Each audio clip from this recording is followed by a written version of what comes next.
నమస్కారం friends, welcome to మంచి మార్గం ఛానల్. నేను నా ఛానల్లో ప్రతి ఒక్క విషయం ప్రాక్టికల్గా ప్రతి పైసా మనం ఖర్చు పెడుతున్నాం కదా, ఆ ఖర్చు పెట్టేదానికి వాల్యూ ఉండేటట్టు చూసుకోవాలి అని నా విజ్ఞప్తి ఉంటుంది. నేను ప్రతి విషయంపై సమీక్ష చేస్తూ ఉంటే జనాలకు నెగటివ్ అనిపిస్తుంది, కానీ అది మోసం జరుగుతుంటే సోయి లేకుండా ప్రజలుంటే నేను దాన్ని అలర్ట్ చేస్తుంటే, అంటే మోసానికి మీరు బలి కావద్దు అని ప్రయత్నం చేస్తుంటే అది నెగటివ్ ఎలా అనిపిస్తుందో దేవునికే తెలవాలి. అయినా నా ప్రయత్నం నేను మానుకోను. 600 నా వీడియోస్ నిరంతరంగా జనాలను ఎడ్యుకేట్ చేయడానికే నేను ప్రయత్నిస్తాను. నా వంతు ప్రయత్నాన్ని నేను చేస్తాను. ఇంకా మిగతాది వాళ్ళ కర్మ వల్ల కలిగే కర్మ వాళ్ళను రక్షించుగాక అని నేను కోరుకుంటాను. ఇవాళ నేను ఒక చిన్న బ్రీఫ్ మీకు ఇంట్రడక్షన్ ఇస్తాను. నేను ఈ హై రైజర్స్లో మీరు దయచేసి కొనకండి అని నేను మిమ్మల్ని రిక్వెస్ట్ చేసుకుంటూనే ఉన్నా. చాలా మంది హై రైజర్స్ గురించి మీరు అడ్వాంటేజ్ చెప్పండి అంటే మీ లైఫ్ స్టైల్ ఇంప్రూవ్ అవుతుంది అని చెప్తున్నా. అసలు ఎలా అవుతుంది అన్నది నాకు హై రైజర్స్లో లైఫ్ స్టైల్ ఇంప్రూవ్ అయ్యే ఒక్క పాయింట్ కూడా కనిపిస్తుంది. లైఫ్ స్టైల్ ఇంప్రూవ్మెంట్తో పాటు మీ క్షౌరం కూడా బాగానే జరుగుతుంది. ఎందుకంటే క్యాప్టివ్ ఎక్కడైనా ఏదైనా ఉంది అంటే దాంట్లో ప్రైసెస్ ఎక్కువనే ఉంటాయి. ఫర్ ఎగ్జాంపుల్, మీ గేటెడ్ కమ్యూనిటీ హై రైజ్లో ఒక షాప్ ఉంది, ఒక సూపర్ మార్కెట్ ఉంది అంటే దాంట్లో ప్రైజెస్ స్కై హైగా ఉంటాయి. ఎందుకంటే మీ దగ్గరలో ఉంది కాబట్టి, మీ కిందనే ఉంది కాబట్టి వాడు ఇచ్చిన ప్రైస్కి మీరు తీసుకోవడం మీ కర్మ కింద వస్తుంది. అంటే ప్రతి ఒక్కటి ఎమ్యూనిటీ కూడా ఫ్రీగా రాదు. దానికి యూజ్ చేసినా చేయకపోయినా డబ్బులు ప్రతి నెల చెల్లించవలసి వస్తుంది. మీ హై రైజెస్ దగ్గర ఉన్న ఇంటర్నేషనల్ స్కూల్కి వేస్తే మీ మెయింటెనెన్స్కి 2 మీరు అక్కడ స్కూల్ ఫీజు పే చేయాల్సి వస్తుంది. బోడి 7, 8, 9, 10 చదువులకు లక్షలు ఖర్చు పెట్టే మూర్ఖులకు నేను ఏ సజెషన్ ఇవ్వదలుచుకోలేదు. అంటే ఇంటర్నేషనల్ స్కూల్లో వేస్తే మీ బాబు ఎంత ఇంటర్నేషనల్ అవుతాడు అనేది ఏ గ్యారంటీ లేదు. బోడి ఇంగ్లీష్ తప్ప వానికి స్పెషల్ స్కిల్స్ కానీ లైఫ్ స్కిల్స్ కానీ లేదా ఇతరత్ర ఎక్స్ట్రా క్యాస్ట్రల్ జ్ఞానం కానీ ఏం రాదు. సో ఈ హై రైజెస్లో క్యాప్టివ్ షాపింగ్ కానీ, షాపింగ్ మాల్ కానీ, షాప్స్ కానీ, అమ్యూనిటీస్ కానీ పుణ్యానికి రావు. ఇది స్పష్టం. మనం ఇవాళ ఒక ఇంపార్టెంట్ డెవలపర్ ఒక స్కై స్క్రేపర్ నిర్మిస్తున్నాడు. అదే అపర్ణ సరోవర్. అది అపర్ణ సరోవర్ టవర్స్ నల్లగండ్లలో నిర్మిస్తున్నాడు. ఈ నల్లగండ్ల చుట్టుముట్టు అపర్ణ వారి వేరియస్ వెంచర్స్ ఉన్నాయి. వీళ్ళ తెలివి ఎంత ఉందంటే బ్యాక్ సైడ్ నుంచి డెవలప్ చేసుకుంటూ వచ్చి రోడ్ సైడ్కి వచ్చారు. అంటే రోడ్ సైడ్లో ప్రీమియం ఇంకా ఆల్రెడీ డెవలప్ అయి ఉంటుంది కనుక రోడ్ సైడ్ ప్రీమియంగా అమ్మొచ్చు అని బ్రహ్మాండమైన ప్లాన్ వేసి అమ్మేస్తున్నారు. నేను మీ అందరినీ ఈ వీడియో చూసి కొద్దిగా ఆలోచించమని కోరుతున్నా. నేను మై హోమ్ సంస్థ నిర్మిస్తున్న హై రైజెస్ కానీ, అపర్ణ గ్రూప్ నిర్మిస్తున్న హై రైజెస్ కానీ, ఇతర ఏ గ్రూప్ నిర్మిస్తున్న హై రైజెస్ కానీ తీవ్రంగా అపోజ్ చేస్తున్నాను. నేను ఈ వీడియో ద్వారా ఈ అపర్ణ సరోవర్ టవర్స్ని అంటే విశ్లేషించబోతున్నాను.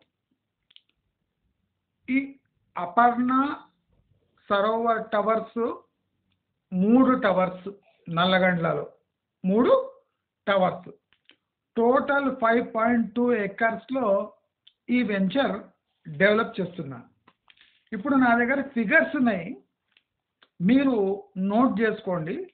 మీకు దీంట్లో జరిగే ఘోరాలు అందరూ వచ్చి ఇక్కడ టవర్స్ ఎందుకు నిర్మిస్తున్నారో నేను లాస్ట్ వీడియోలో చెప్పిన. ఇక్కడ ఎఫ్ఎస్ఐ ఒక్క రిస్ట్రిక్షన్స్ హైదరాబాద్లో లేవు కనుక అందరూ దీన్ని ఆపర్చునిటీగా తీసుకొని కొద్దిబోటి ల్యాండ్లో పెద్ద పెద్ద టవర్స్ నిర్మించి అందరికీ టోపీ వేస్తున్నారు. దాంట్లో ఈ అపర్ణ గ్రూప్ ఒకటి. నేను ఇప్పుడు మీకు డేటా ఇస్తాను, మీరు నోట్ చేసుకోండి. మీకు దీంట్లో జరుగుతున్న అన్యాయం గురించి మీకు ఈజీగా అర్థమవుతుంది. ఇప్పుడు అపర్ణ సరోవర్ టవర్స్ నల్లగండ్లలో 5.2 ఎకర్స్లో 3 టవర్స్ కడుతుంది. ఒక్కొక్క టవర్లో 55 ఫ్లోర్లు. దాంట్లో 50 ఫ్లోర్లు ఫ్లాట్లకు, ఒక 4-5 ఫ్లోర్లు అంటే గ్రౌండ్ బేస్మెంట్ నుంచి అక్కడి నుంచి కార్ పార్కింగ్కి, ఎమ్యూనిటీస్కి, దానికి మొత్తం కలిపి 55 ఫ్లోర్స్. ఒక్కొక్క బిల్డింగ్లో 55 ఫ్లోర్స్, దాంట్లో ఇంక్లూడింగ్ కార్ పార్కింగు, నానా యాస. అయితే ఈ 3 ఫ్లోర్లలో ఒక్కొక్క ఫ్లోర్కి 4 ఫ్లాట్లు ఉంటాయి. ఒక్కొక్క ఫ్లోర్కి 4 ఫ్లాట్లు. ఈ 4 ఫ్లాట్లలో 3200 స్క్వేర్ ఫీట్ నుంచి 3700 స్క్వేర్ ఫీట్ వరకు ఒక్కొక్క ఫ్లాట్ ఒక్కొక్క రకంగా ఉంటుంది. అంటే యావరేజ్ మనం తీసుకుంటే 3500 స్క్వేర్ ఫీట్ తీసుకుందాం ఒక్కొక్క ఫ్లాట్. అంటే టోటల్ వీళ్ళు ఈ 3 టవర్స్ కలిపి 585 ఫ్లాట్లు కడుతున్నారు. 585 ఫ్లాట్లు కడుతున్నారు. ఒక్కొక్క ఫ్లోర్లో 4 ఫ్లాట్. అది కాకుండా ఒక 4 ఫ్లోర్లు పార్కింగు, గట్రా, అది ఎట్లా యూజ్ చేస్తున్నారో దేవునికే తెలియాలి. ఇప్పుడు లెక్క చూద్దాం. Total 588 flats. ఒక్కొక్క ఫ్లాటు 3500 స్క్వేర్ ఫీట్ యావరేజ్. మళ్ళీ గుర్తుపెట్టుకోండి, యావరేజ్. కొన్ని 3200 ఉన్నాయి, కొన్ని 3700 ఉన్నాయి. ఒక ఎకరంలో మనకు 43,560 స్క్వేర్ ఫీట్ కింద వస్తుంది. 5 ఎకరాలంటే 2,17,800 స్క్వేర్ ఫీట్లు టోటల్. ఇప్పుడు 4 ఫ్లాట్లు ఒక ఫ్లోర్లో, సరేనా? 4 ఫ్లాట్లు ఒక ఫ్లోర్లో. ఇప్పుడు ఒక్కొక్క ఫ్లోర్కి 14,000 స్క్వేర్ ఫీట్లు. అర్థమైందా? 4 ఫ్లాట్లు కనుక 3,500, 14,000 స్క్వేర్ ఫీటు ఒక ఫ్లోర్. అట్లా 50 ఫ్లోర్లు అంటే 7 లక్షల స్క్వేర్ ఫీట్లు ఒక బిల్డింగ్లో. ఒక బిల్డింగ్లో 7 లక్షల స్క్వేర్ ఫీట్లు. మీరు ఇమాజిన్ చేయండి, 5 4 20, నియర్లీ 200 ఫ్లాట్లు. నియర్లీ 200 ఫ్లాట్లు ఒక్క టవర్లో. నీళ్ళు ఎట్లా సరఫరా చేస్తారు, ఎమ్యూనిటీస్ ఎట్లుంటాయి, కరెంట్ ఖర్చు ఎంత అవుతుంది, ఉం? అసలు ఈ లిఫ్ట్ ఖర్చులు కరెంట్ ఖర్చులే భరించలేని స్థితిలో ఉంటారు. మెయింటెనెన్స్ ఖర్చు ఎంత ఉంటుంది, ఎమ్యూనిటీస్ ఎవరెవరు యూజ్ చేస్తారు, ఈ 50 అంతస్తులు ఎప్పుడు ఫిల్ అవుతాయి, ఇది ఏ డీటెయిల్ లేదు, ఏ డీటెయిల్ లేదు. అన్ని ఫ్లాట్లు 1,20,00,000 పై మాటే, 120 పైన ఏ ఫ్లాట్ అయినా 1,20,00,000 1,30,00,000 పైనే.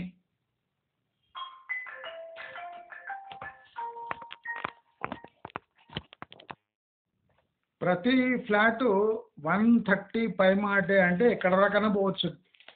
ఆ ప్రాజెక్ట్ కంప్లీట్ అయ్యే వరకు 1,70,00,000 కూడా కావచ్చు. సో ఇప్పుడు ఒక్క బిల్డింగ్లో 7 లక్షల స్క్వేర్ ఫీట్లు కట్టేస్తున్నారు వీళ్ళు, కరెక్టా? అయితే ఇప్పుడు 3 బిల్డింగ్లు కలిపి మీరు ఇమాజిన్ చేయండి, 21 లక్షల స్క్వేర్ ఫీట్లు నిర్మించేస్తున్నారు. 5 ఎకరాలలో నియర్లీ 600 ఫ్లాట్లు కడుతున్నారు. 5 ఏకర్స్లో 600 ఫ్లాట్లు. ఒక్కొక్క ఫ్లాట్ యావరేజ్ 3,400 నుంచి 3,500 స్క్వేర్ ఫీట్ విస్తీర్ణం కలిగి ఉంటుంది. ఒక్క ఫ్లోర్లో 4 ఫ్లాట్లు. అయితే ఇప్పుడు బేసిక్గా అన్ని సిటీస్లో ఈ హై రైజెస్కి ఇంటూ 1.5 ఇంటూ 2 ఉన్నాయి. అంటే టోటల్ భూమి విస్తీర్ణం ఇంటూ 2 మ్యాక్సిమం అంతవరకే కట్టాలి. హైదరాబాదులో ఈ దుర్మార్గుల నీతి లేని పాలన వలన ఈ దరిద్రులంతా వచ్చి ఇక్కడ తిష్ట వేశారు. ఇప్పుడు 5 ఎకరాలలో టోటల్ ఎంతవరకు కట్టొచ్చు అని మనం లెక్కేసుకుంటే 4,35,600 స్క్వేర్ ఫీట్ మాత్రమే డెవలప్ చేయొచ్చు.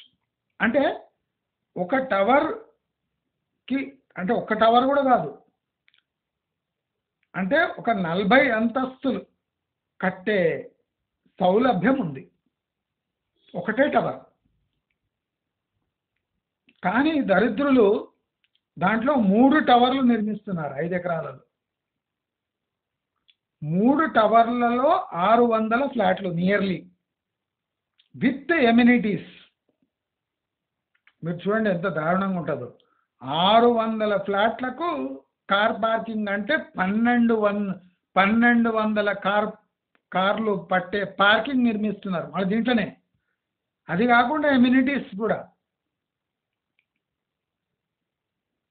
అంటే 5 ఎకరాలలో 4,35,600 స్క్వేర్ ఫీట్ నిర్మించవచ్చు వేరే సిటీస్లో. అయితే వీళ్ళు ఎంత నిర్మిస్తున్నారు?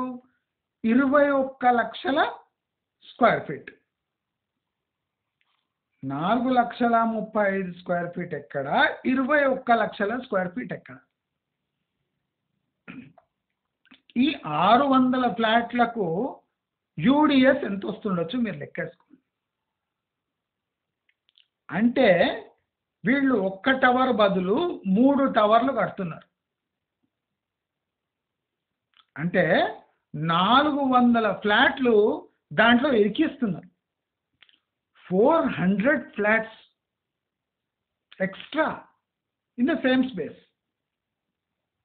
వేరే సిటీస్కి కంపేర్ చేస్తే హైదరాబాదులో వాళ్ళు 10 టైమ్స్ ఎక్కువ కడుతున్నారు. వేరే సిటీస్లో ఇంటూ 2 ఉంటే ఇక్కడ ముంబై అటువంటి దాంట్లోనూ 2.5 అలౌ చేస్తున్నారు. 2.5 ఇక్కడ ఇంటూ 10 కడుతున్నారు. 10, 2.52 కాదు, 10. ఇక్కడ 200 ఫ్లాట్లు ఎక్కడ, 600 ఫ్లాట్లు ఎక్కడ? అంటే కొనుక్కునే వాడితో మోసం జరుగుతలేదా అని నేను ఖచ్చితంగా అడుగుతున్నాను.